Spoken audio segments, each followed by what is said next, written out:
The Miami sun was a relentless, beautiful beast. It streamed through the cockpit window of the American Airlines 737, a familiar golden glare that Liza Bryant had known for half her life.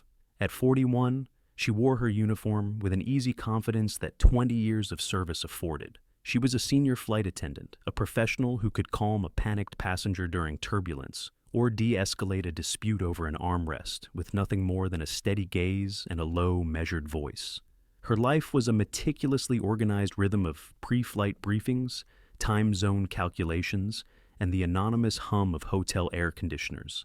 It was a life of control, of independence. It was also profoundly lonely.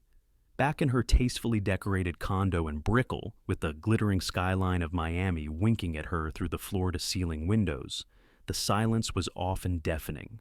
It was a stark contrast to the constant noise of her job. After another grueling 3-day trip, she peeled off her uniform, the fabric still holding the faint, recycled air of the cabin. Her best friend and fellow flight attendant, Rebecca, had been on her case for months.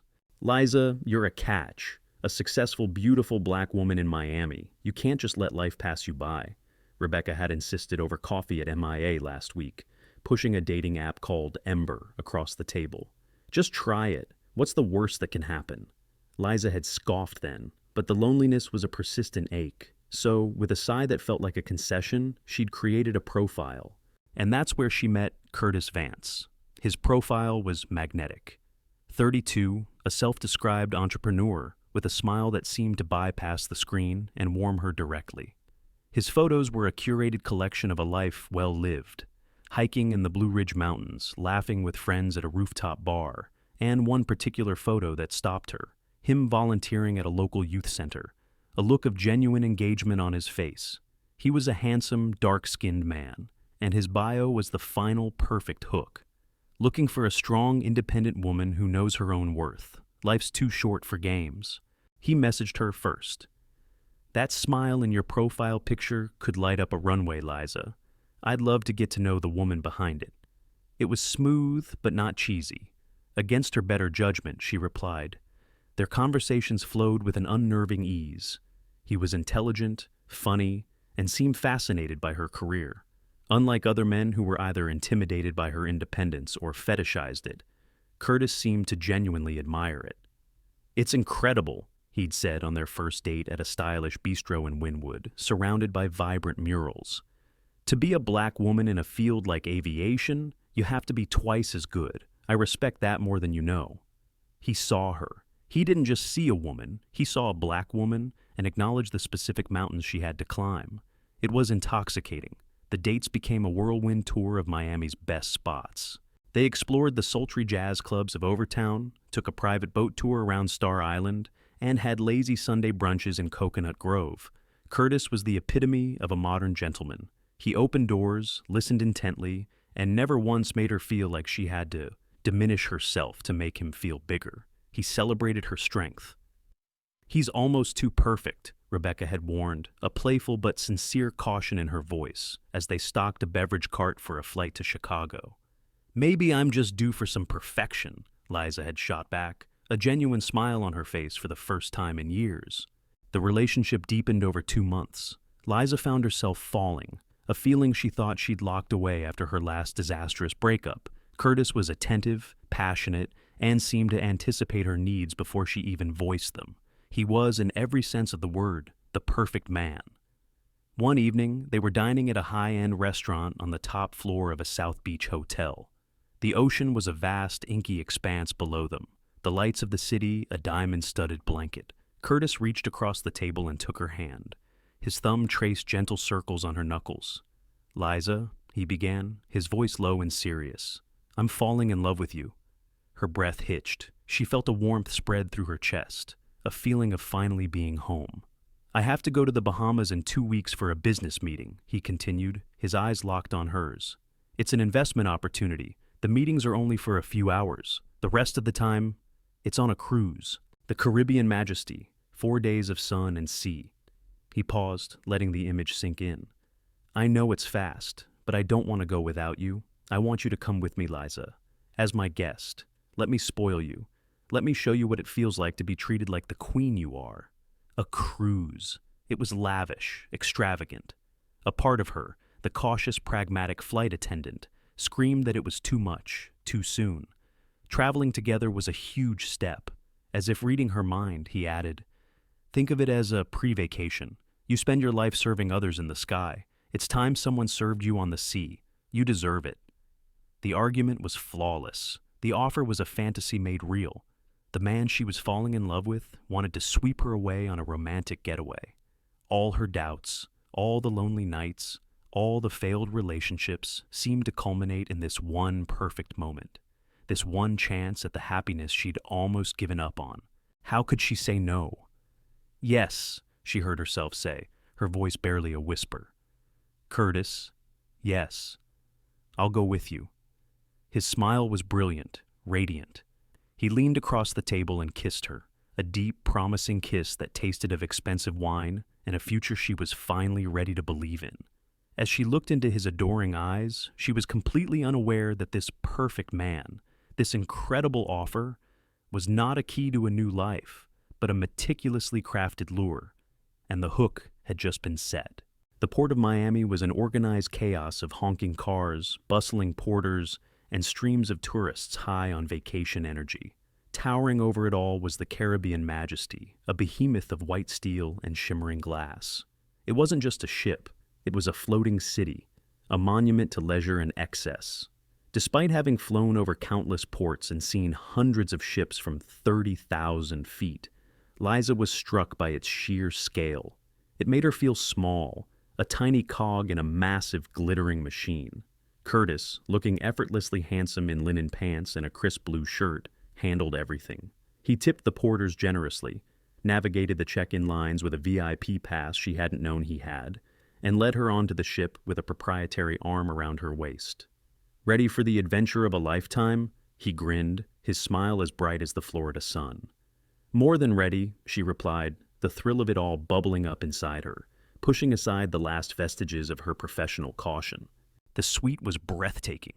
It wasn't just a cabin. It was a miniature apartment, a king-size bed with a mountain of plush pillows, a seating area with a velvet couch, and the pièce de résistance, a private balcony with 2 lounge chairs overlooking the endless turquoise expanse of the Atlantic. A bottle of premium champagne sat chilling in a silver bucket next to a bouquet of exotic flowers.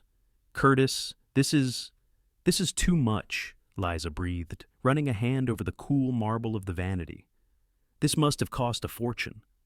He came up behind her, wrapping his arms around her waist and resting his chin on her shoulder. "You're worth every penny and then some," he murmured into her ear, his voice a low, seductive rumble. "This is how you're supposed to live, Liza. Like a queen." The first day was a dream. They explored the ship, a labyrinth of swimming pools, casinos, theaters, and themed bars. They laid out by the adults-only pool, sipping cocktails with tiny umbrellas while the Caribbean sun warmed their skin. Liza felt the knots of a lifetime of stress and responsibility begin to unwind. For the first time, she wasn't in charge. She wasn't scanning for threats or managing a cabin crew.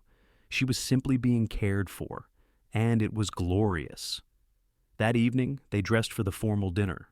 Liza wore a new emerald green dress that hugged her curves, and Curtis was dashing in a dark suit. As they entered the grand dining hall, a cavernous space dripping with crystal chandeliers and the murmur of 100 conversations, she felt a flicker of unease. It was the stares. They weren't hostile, not exactly, but they were pointed. She was one of a handful of black guests in a sea of white faces, and on the arm of a handsome, well-dressed black man, they were a spectacle. As they were seated, an older white couple at the adjacent table leaned over. The woman, dripping in diamonds, gave them a tight, patronizing smile. "My, don't you two just look so striking together," she said, her eyes flitting between them. "So exotic. It's wonderful to see." The compliment was coated in a thick layer of condescension. Exotic. Like they were a rare species on display at a zoo. Liza felt a familiar heat rise in her cheeks. Curtis, however, handled it with grace. He simply smiled back, a cool, unreadable smile. "Thank you, we think so too," he said, then turned his full attention back to Liza, effectively dismissing them. The small gesture solidified her trust in him. He was her protector, her shield. Back in the suite after dinner, with the ship gliding silently through the moonlit water, Curtis popped the champagne. The cork flew with a festive pop, and he filled 2 tall flutes with the bubbling pale gold liquid. "A toast," he said, his voice soft and intimate. He handed her a glass, his fingers brushing hers. "To our new beginning, Liza, to leaving the past behind and embracing a future together." She clinked her glass against his, the crystal ringing a clear, happy note in the quiet room. "To new beginnings," she echoed, and took a long, deep swallow. The liquid was cold, crisp, and effervescent on her tongue, but as it went down, a strange aftertaste bloomed in the back of her throat. It wasn't the yeasty, fruity note of champagne. It was bitter, with a sharp chemical edge, almost metallic. She frowned slightly. "Is something wrong?" Curtis asked, his brow furrowed with concern. "No, it's just, this champagne tastes a little strange," she said, swirling the remaining liquid in her glass. "It's a special boutique brand from France," he explained smoothly. "An acquired taste, I suppose. Maybe it's just the sea air mixing with it." His explanation made sense. She was a wine drinker, not a champagne connoisseur. She dismissed the thought and took another sip, determined to enjoy the moment. They stood on the balcony, the warm, salty breeze playing with her hair, as Curtis pointed out constellations in the star-dusted sky. But a few minutes later, a wave of dizziness washed over her. It was sudden and disorienting. The steady deck of the massive ship seemed to sway beneath her feet. "Whoa," she said, gripping the railing. "I think I might be getting seasick. That's never happened before." "It can hit anyone, any time," Curtis said, his voice a reassuring presence beside her. He put a steadying arm around her. "Come on, you need to lie down. I'll get you some water." He guided her inside, his touch gentle but firm. She sank onto the edge of the bed, the plush mattress feeling like quicksand. The room was tilting, the edges blurring. Something felt deeply wrong. This wasn't the gentle rocking of the ocean. This was a toxic, spiraling vertigo that seemed to be coming from inside her own head. As she watched Curtis move toward the mini-fridge, a chilling thought cut through the fog. The bitter taste, the sudden dizziness. It wasn't the sea, it was the champagne. The feeling was like being dragged underwater. Liza's limbs were turning to lead, her thoughts fragmenting into confusing shards.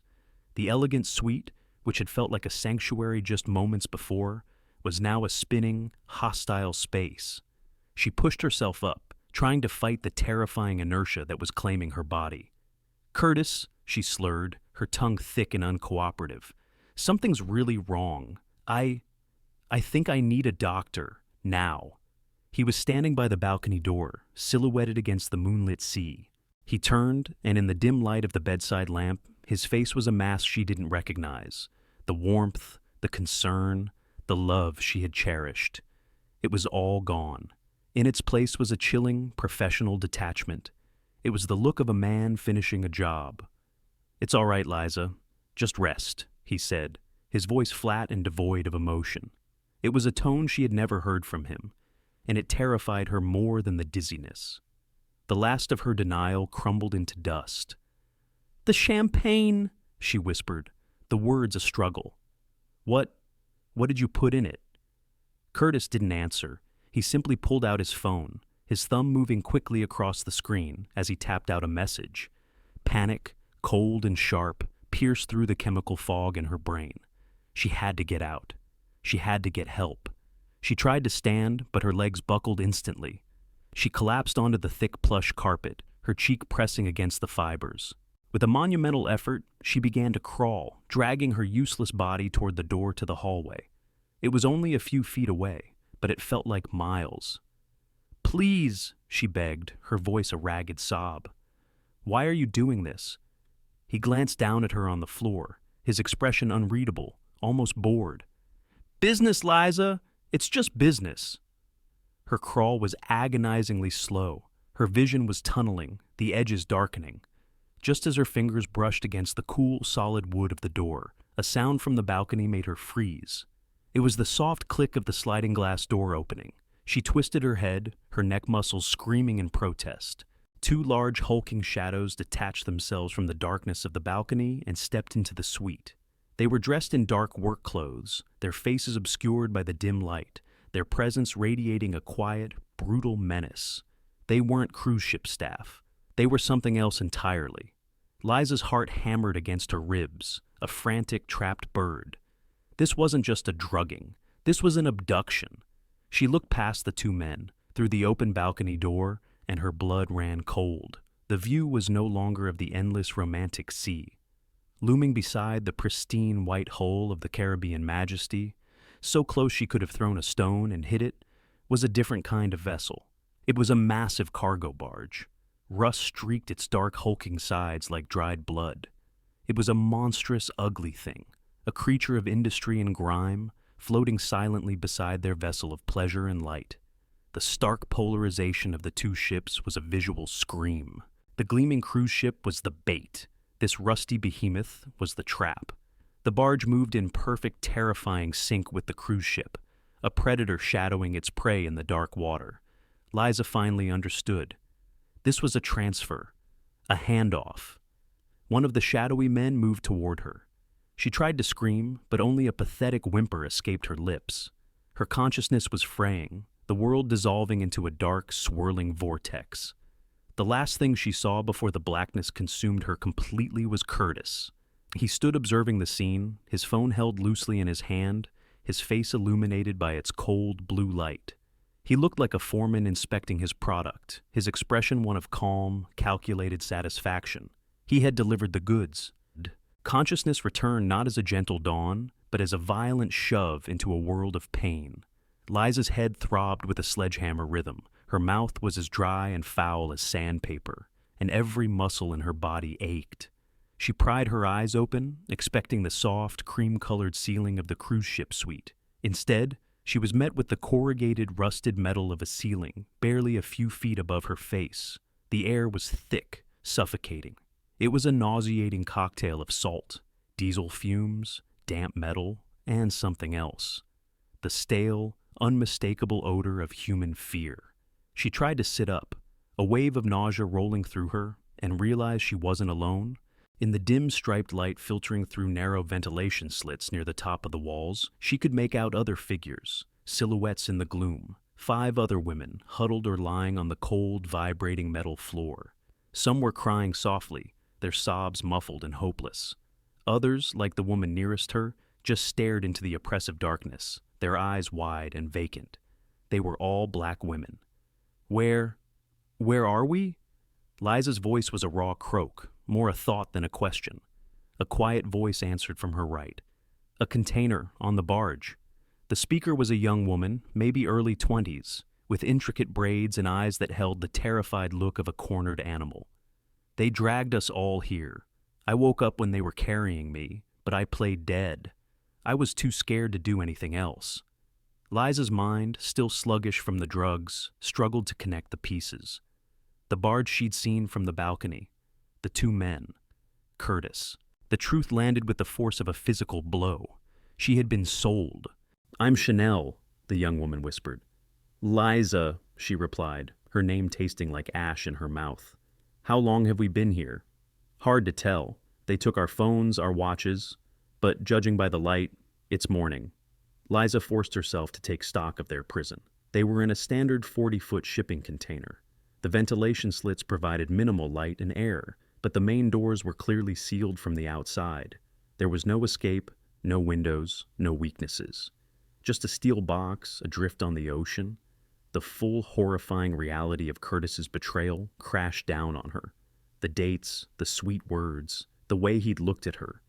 It was all a lie, a performance, an elaborate, patient hunt. He hadn't been falling in love with her. He had been assessing her, grooming her, preparing her for this. "They're traffickers," another woman said, her voice heavy with tears and resignation. She was older, her face puffy. "I heard them talking when they thought we were all out. Talking about the product, about the shipment. They're selling us. Human trafficking." The words hung in the stale air, obscene and unbelievable. This was something you saw in news reports, something that happened to other people in faraway countries, not to a 41-year-old American Airlines flight attendant from Miami. A surge of defiant anger cut through Liza's fear. "No," she said, her voice gaining a sliver of its old command.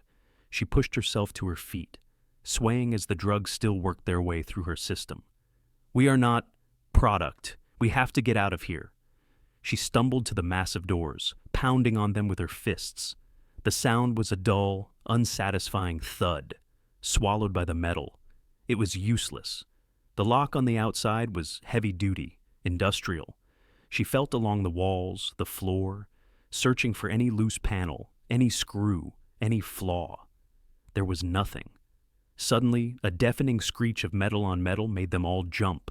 The container door slid open a few feet, flooding the interior with blinding, brilliant sunlight. Silhouetted in the opening was a man holding an automatic rifle. Behind him, 2 more guards stood watch on the deck of the barge, which was cluttered with identical-looking containers under the vast, empty sky. "Food!" the guard grunted and shoved a plastic crate onto the floor.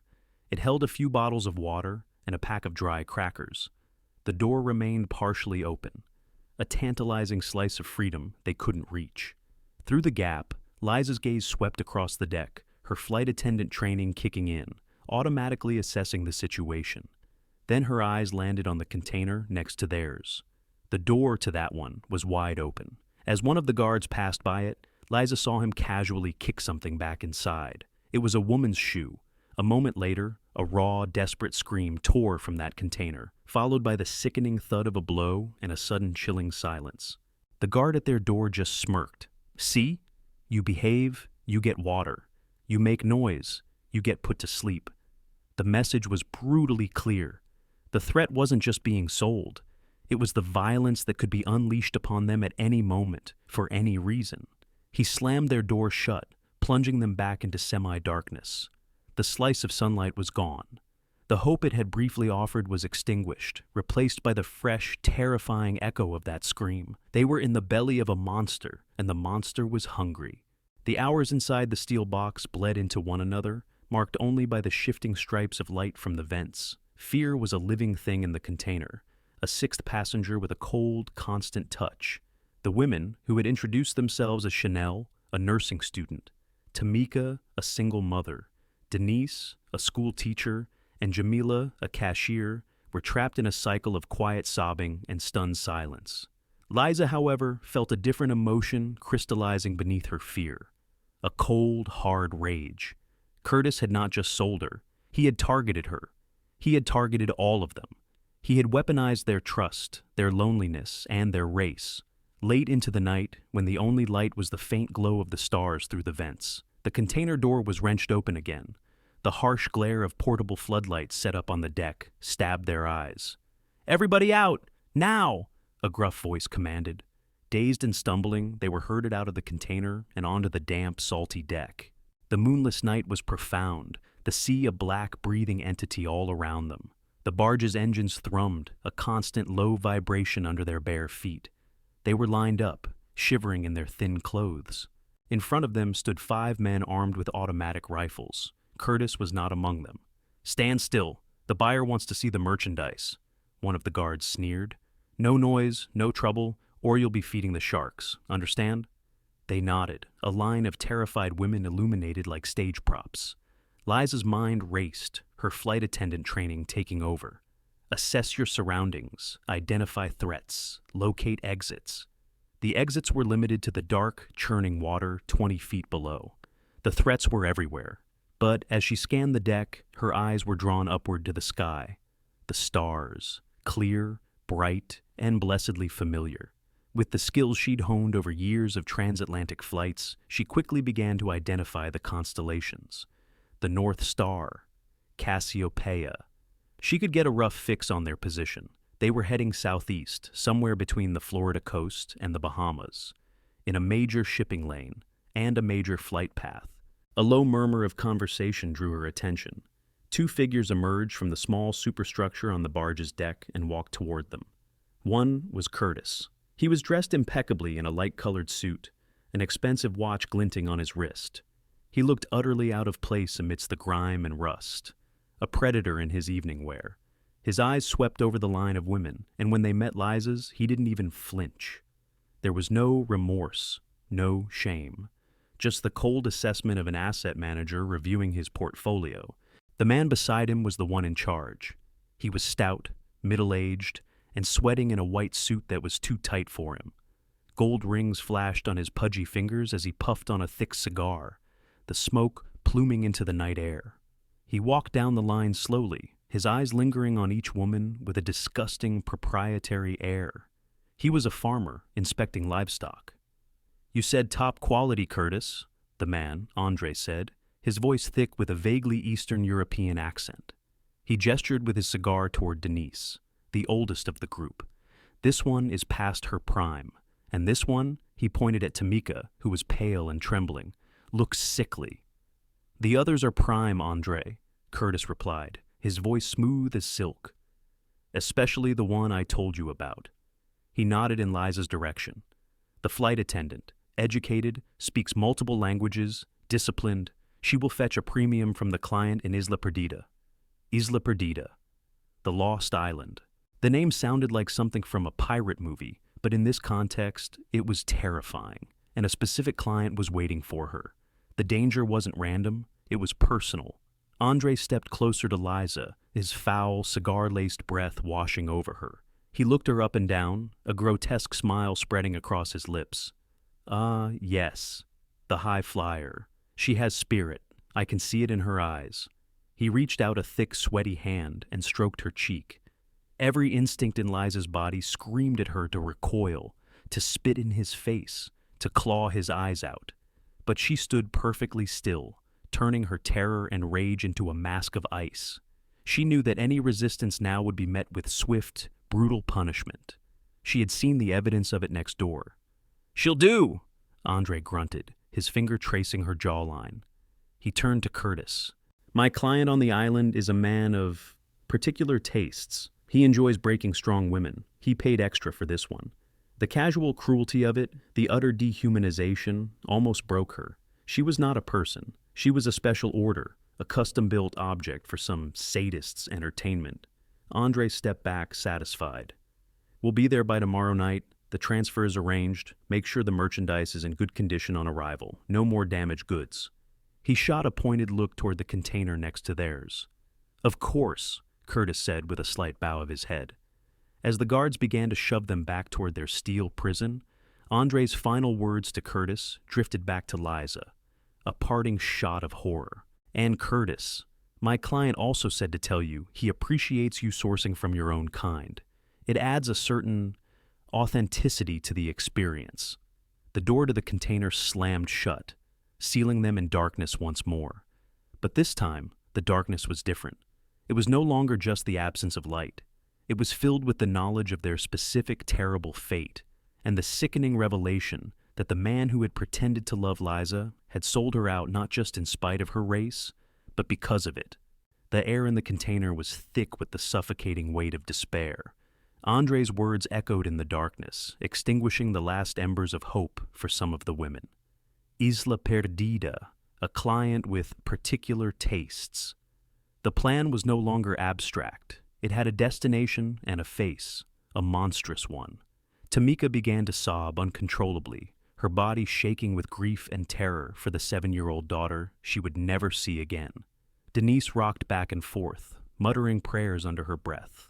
But for Liza, the specific nature of the threat had the opposite effect. It clarified things. The cold, calculating rage that had been simmering inside her now ignited into a white-hot flame. They had a deadline, tomorrow night. That meant they had one last chance. "Listen to me," she said, her voice cutting through the sounds of weeping. It wasn't loud, but it held a new authority, the command of a flight attendant taking control during an emergency. The sobbing quieted. All eyes turned to her silhouette in the gloom. "While we were on deck, I saw the stars," she began, speaking quickly, urgently. "I know where we are. We're in the shipping lanes between Florida and the Bahamas. And more importantly, we're under a major airway. My airline, American, has a red-eye flight, AA437 from Miami to San Juan. It flies this exact route every single night. It will pass almost directly over us at approximately 5:30 a.m. A flicker of confusion, not hope, met her words. "So what?" Chanel asked, her voice trembling. "We'll be locked in this box. They won't see us." "That's the point," Liza said, moving closer, her energy infectious. "We have to get out of the box. We have to make them take us out on deck and leave us there." "How?" Jamila, the young cashier, whispered. "They'll never do that." "Yes, they will," Liza insisted. "If they think their merchandise is about to expire." She took a deep breath. "We're going to fake a medical emergency, a severe one. We'll say we're suffocating. Chanel, you're a nursing student. You're our expert. You're going to use all the right terms: hypoxia, respiratory distress, cardiac arrest." The plan was audacious, insane. But it was a plan. "They'll just send one man in," Denise argued, her voice brittle with skepticism. "He'll see we're faking."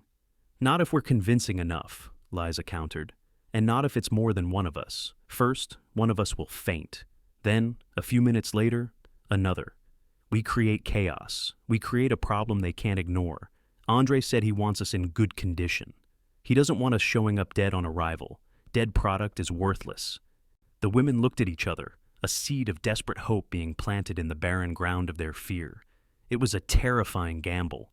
If they were caught, the punishment would be severe. They all remembered the scream from the next container. "And what if it works?" Tamika asked, wiping her eyes. "What if they take us out on deck? They'll just watch us. We still can't escape."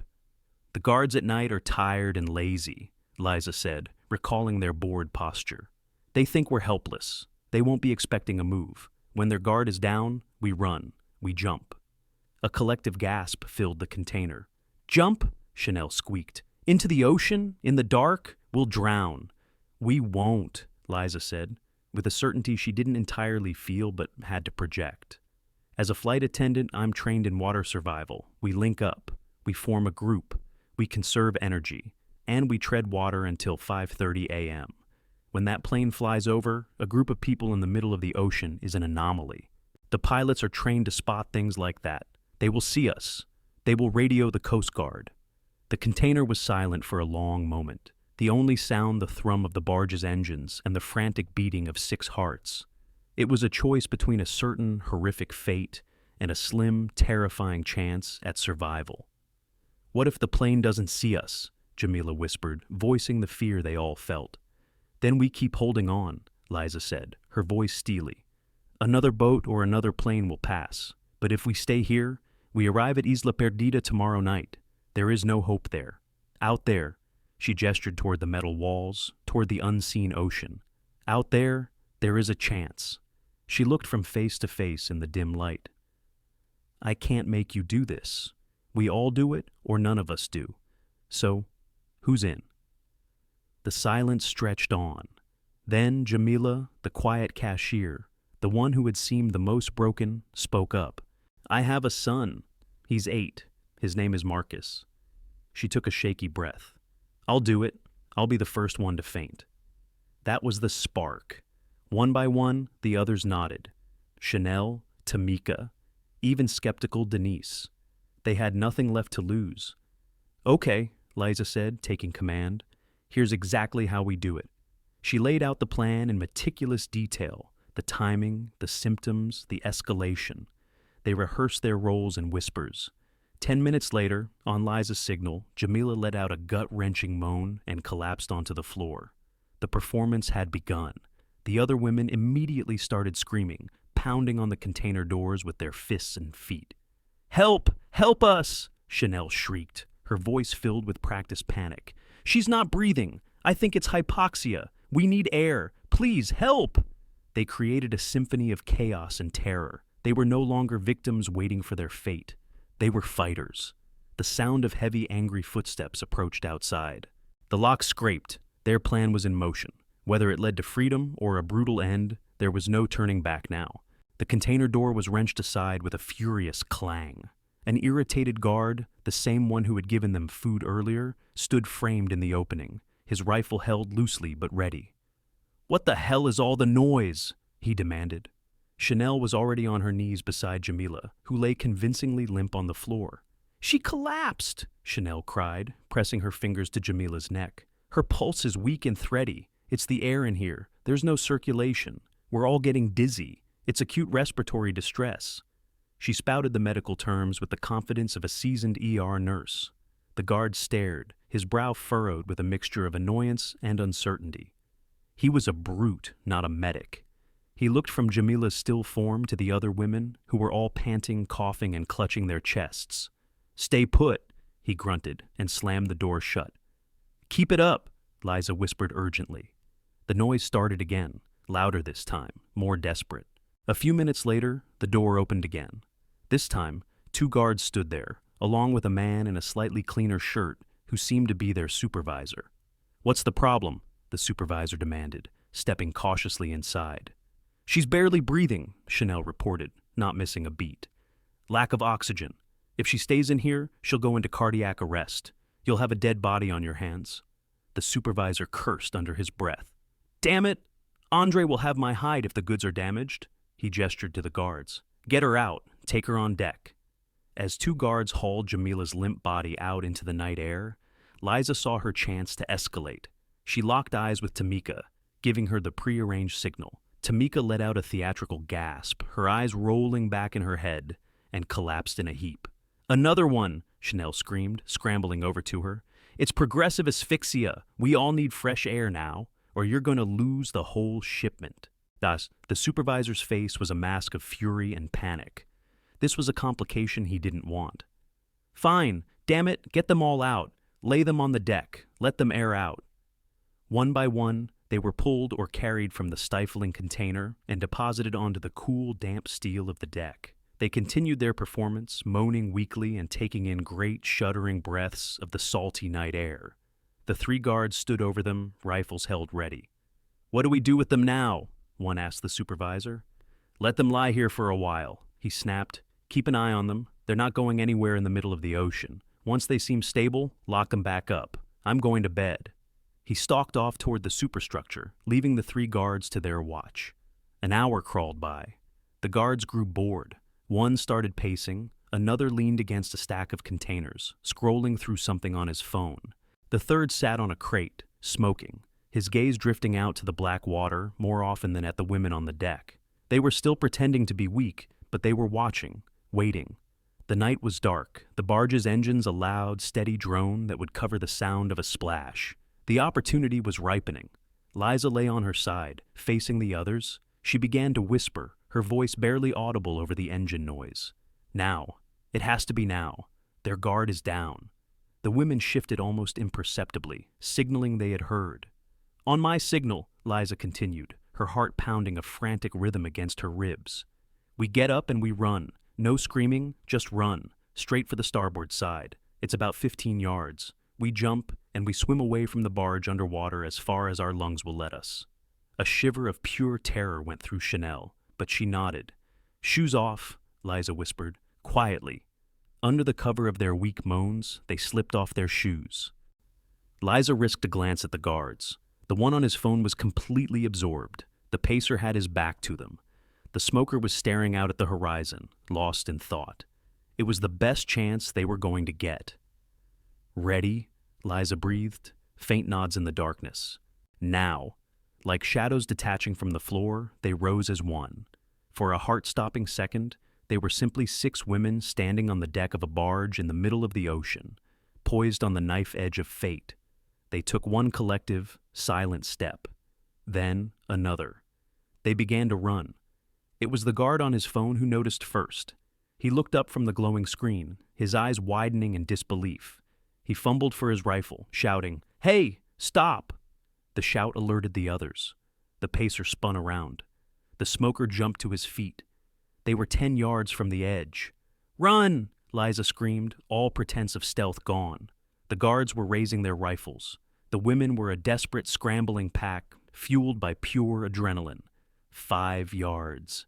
The first gunshot cracked through the night, deafeningly loud. A bullet whizzed past Liza's ear, so close she felt the air buzz. She didn't look back. She just focused on the low railing at the edge of the deck, the line between their prison and the terrifying, unknown freedom of the ocean. She reached it first, vaulting over without a second's hesitation. She hit the cold black water in a jarring explosion of spray and plunged into the depths, the echo of another gunshot ringing in her ears. The shock of the cold black water was a brutal awakening. It stole Liza's breath and burned her skin, a violent baptism into a new reality. She followed her own instructions, forcing her body to move, kicking hard against the drag of her clothes, swimming away from the hull of the barge in the underwater darkness. The thrum of the barge's engines was a deep, menacing vibration that she could feel in her bones. Her lungs were on fire, screaming for air, but she pushed herself further, putting as much distance as possible between her and the source of the gunshots. When she could hold her breath no longer, she broke the surface, gasping, treading water in the churning wake of the massive vessel. The barge was already moving away, a dark, hulking silhouette against the star-dusted sky, its floodlights casting eerie cones of light on the water.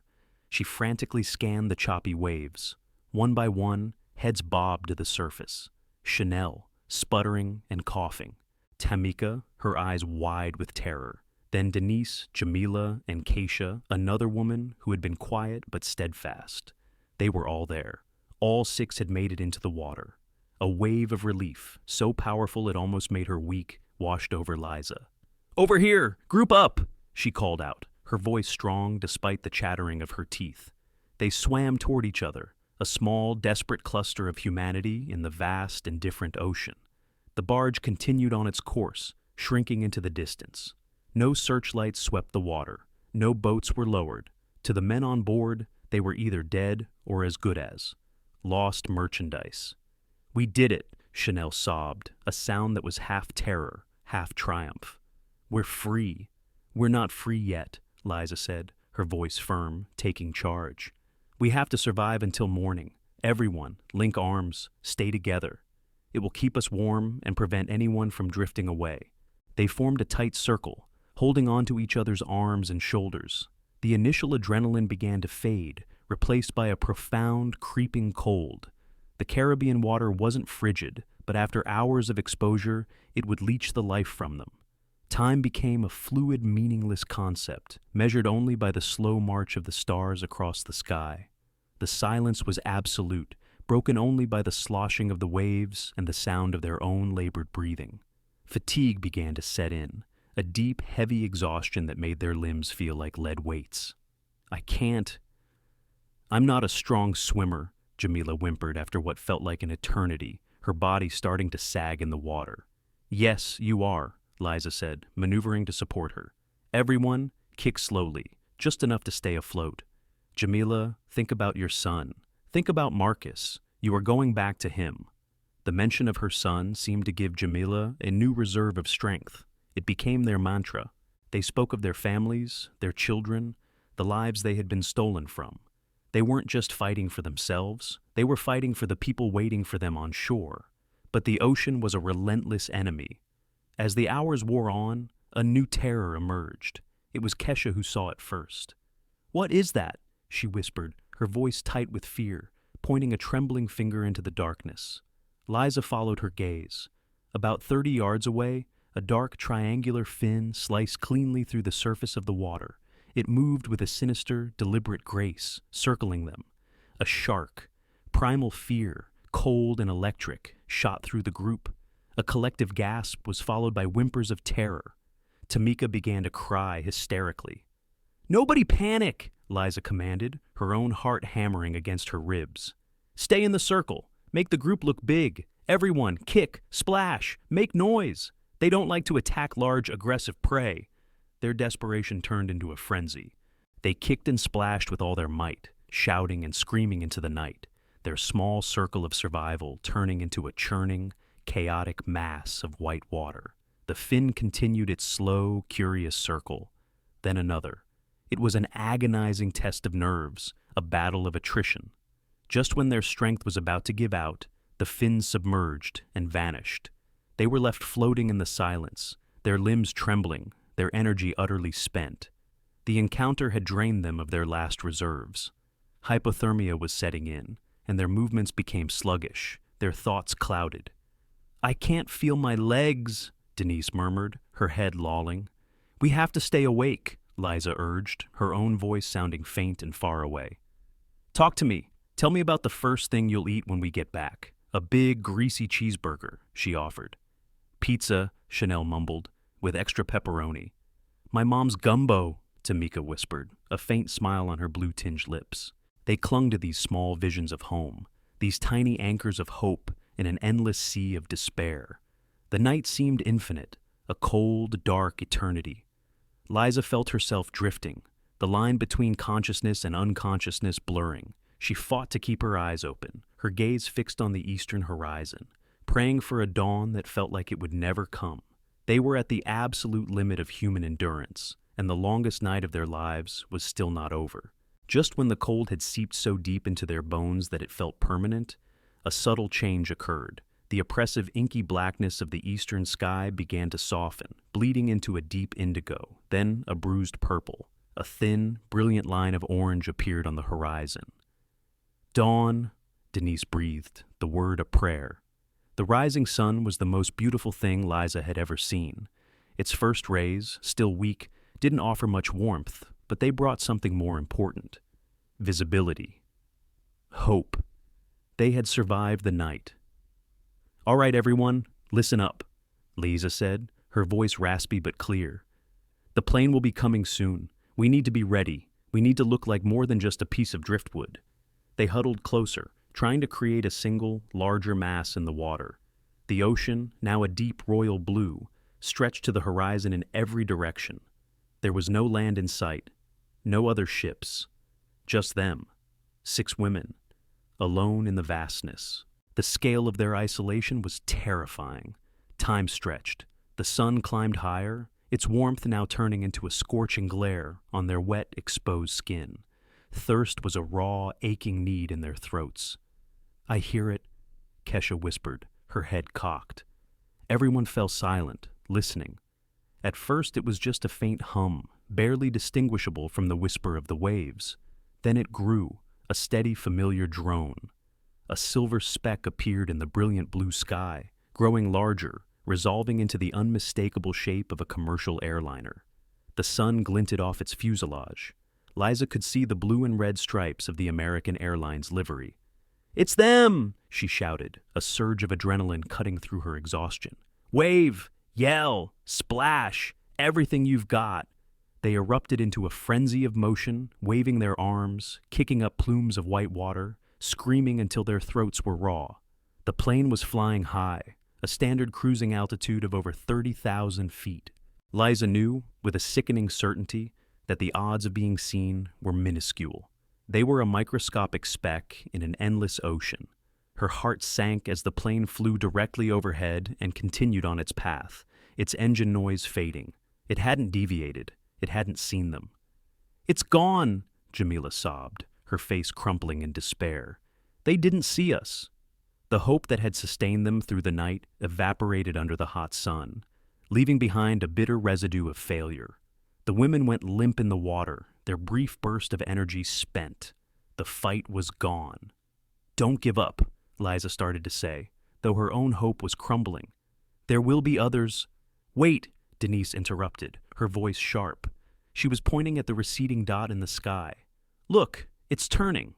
They all stared, barely daring to breathe. The plane, which had been a tiny speck, was indeed banking, making a wide, graceful arc in the sky. It was coming back. It began to descend, leaving its high-altitude cruising lane. "They saw us!" Liza choked out, tears of relief finally streaming down her salt-crusted cheeks. "They saw us! Keep waving!" The Boeing 737 circled them, now much lower, perhaps at 10,000 feet. It was a huge, magnificent bird of hope. They could see the windows, imagining the faces of the passengers and crew peering down. The plane circled them once more, a gesture of confirmation, then dipped its wings. A universal pilot signal for, "You have been seen. Help is on the way." Then it climbed back to its course and continued toward San Juan. They weren't alone anymore. The wait for rescue was agonizing, a new kind of test. The sun beat down mercilessly, blistering their skin. Their thirst was an all-consuming torment. But now they had a certainty to cling to. Help was coming. An hour later, a dot appeared on the horizon. This time, it was on the water. A fast-moving boat, cutting a clean white wake through the blue. A United States Coast Guard cutter. As it grew closer, they started waving and yelling again, a chorus of relief. The boat slowed as it approached, and uniformed men and women began throwing life rings and ropes into the water. "Hold on! We've got you!" a voice called out through a bullhorn. One by one, they were hauled over the side, their exhausted bodies collapsing onto the hard, steady deck. They were immediately wrapped in thick, coarse blankets and handed bottles of water, which they drank with the desperation of people who had been returned from the dead. Liza was the last one out of the water, making sure all her passengers were safely aboard. A young Coast Guard captain, his face etched with concern and disbelief, knelt beside her as she shivered uncontrollably under a blanket. "Ma'am, you're safe now," he said gently. "Can you tell me what happened? How in God's name did 6 women end up out here?" Liza took a long, slow sip of water. "We escaped," she said, her voice raw. "From a cargo barge. They were human traffickers." The captain exchanged a grim look with his first mate. This was no simple boating accident. As the cutter turned back toward Miami, the captain returned, his expression grave. "We've been running the registration numbers and checking the transponder signals for any barges on your route," he said. "We've alerted all vessels in the area. But, ma'am, the barge you described, the one that was right here just a few hours ago, there's no record of it, no transponder signal, no logs. According to every system we have, it doesn't exist. It's a ghost ship." The relief of being rescued was suddenly pierced by a new, cold dread. Their captors, and the floating prison that held who knew how many other women, had simply vanished into the vast, blue emptiness of the ocean. The return to Miami was a blur of paramedics, police cars, and the flashing lights of ambulances. The 6 women, wrapped in blankets and suffering from exposure and dehydration, were taken to Jackson Memorial Hospital. They were put in a shared ward, a silent acknowledgement by the authorities that the bond forged in the ocean was now a critical part of their recovery. The next day, 2 men in sharp, practical suits arrived. They introduced themselves as Detective Marcus Simmons and his partner, Detective Isabella Reyes of the Miami-Dade Police Department's Human Trafficking Task Force. Simmons was a tall, imposing black man with tired, intelligent eyes that seemed to have seen the worst of humanity and still showed up for work every day. Liza, sitting up in her hospital bed, became the group's de facto spokesperson.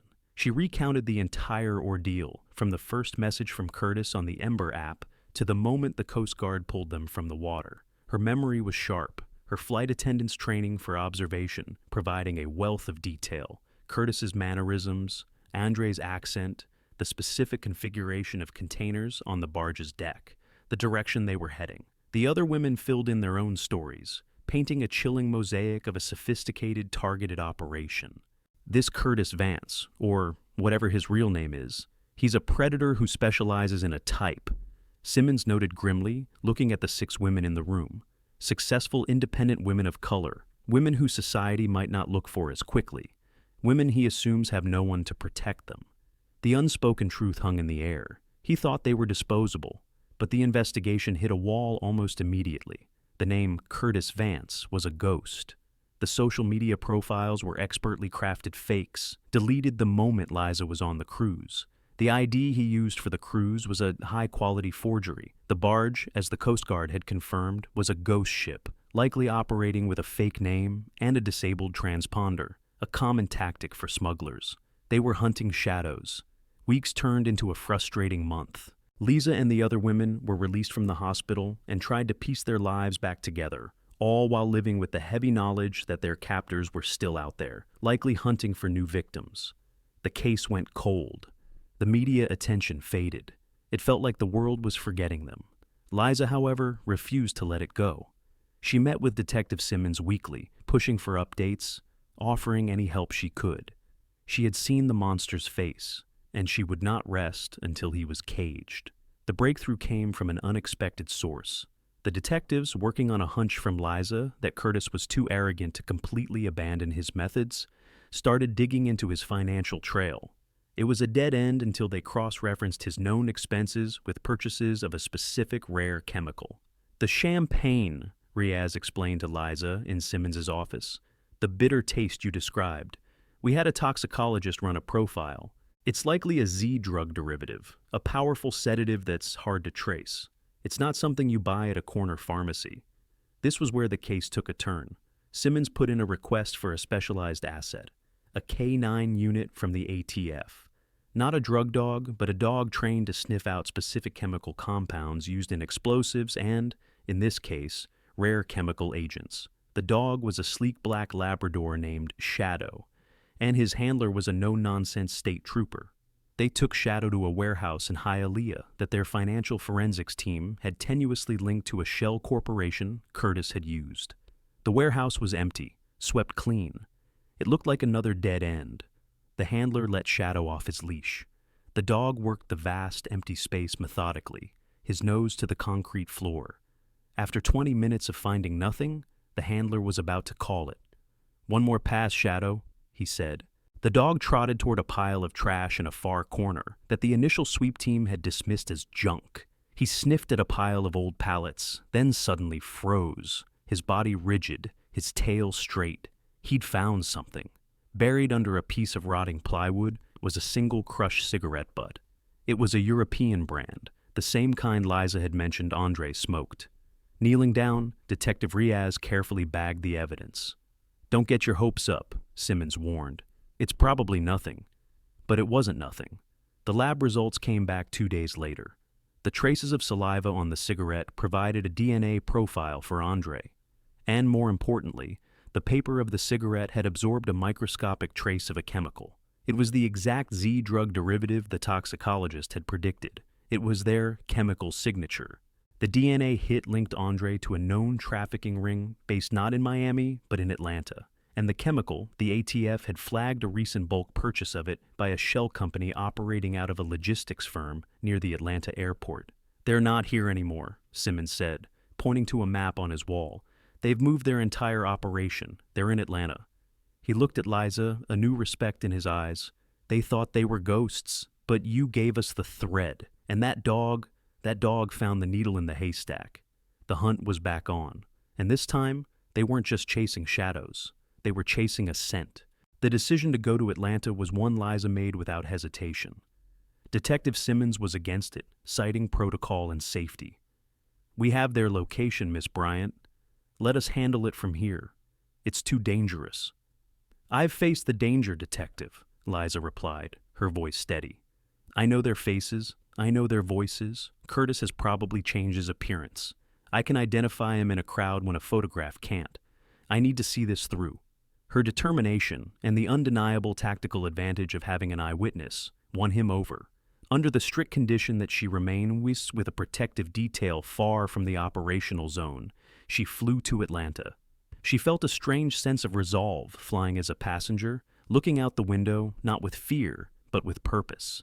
The Atlanta PD, working with the Miami-Dade Task Force, had pinpointed the traffickers' new base of operations, a nondescript trucking depot on the industrial outskirts of the city. Surveillance confirmed it.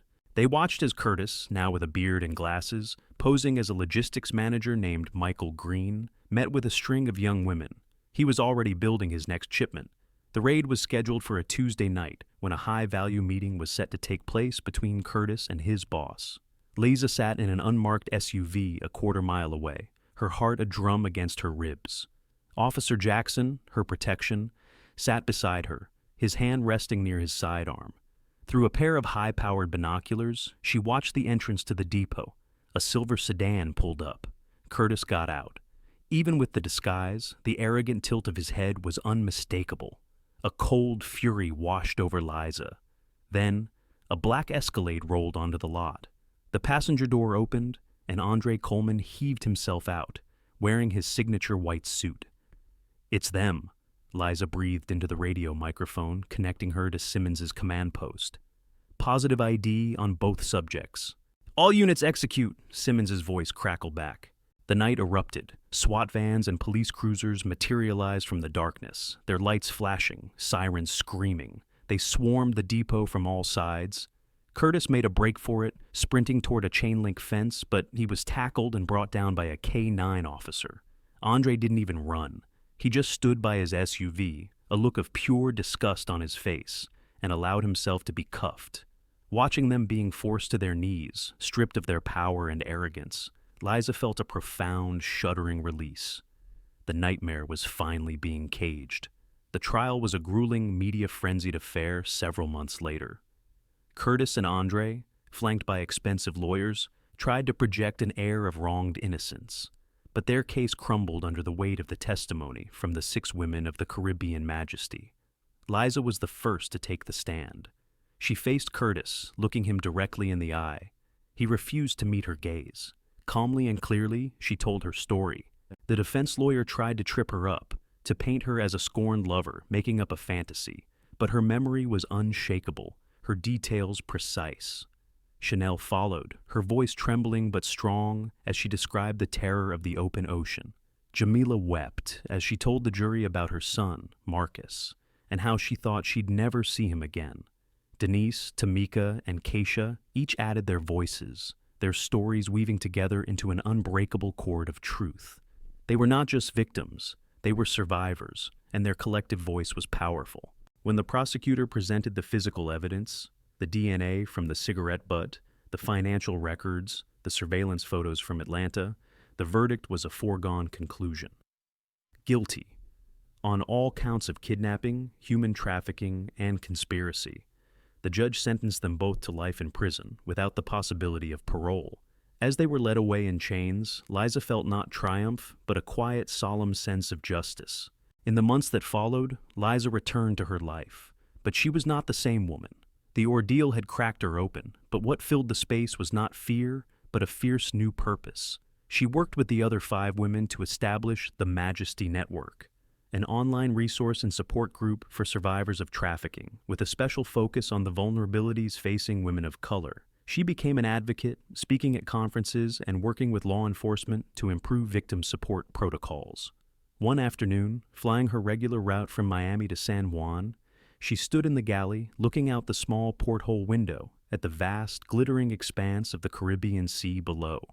A younger flight attendant, seeing her gaze, smiled. "Beautiful view, isn't it?" "Yes," Liza said, her eyes methodically scanning the surface of the water. "It is." The passengers saw a flight attendant admiring the ocean. But Liza saw a search grid. She was looking for an anomaly, a boat out of place, a flicker of movement, a sign of others who might be lost in that beautiful, terrifying blue. She had survived her time in the belly of the beast, and she had made a silent vow to spend the rest of her days as a guardian on the wing, a watchful eye in the sky. The lesson she had learned, and the one she now shared, was simple but profound. Always trust your intuition. The smallest red flag, that bitter taste in the champagne, is often a warning of the greatest danger. But more than that, she learned that in the darkest of nights, the greatest strength is not found in solitude, but in the hands you hold in the water, in the collective power of voices that refuse to be silenced.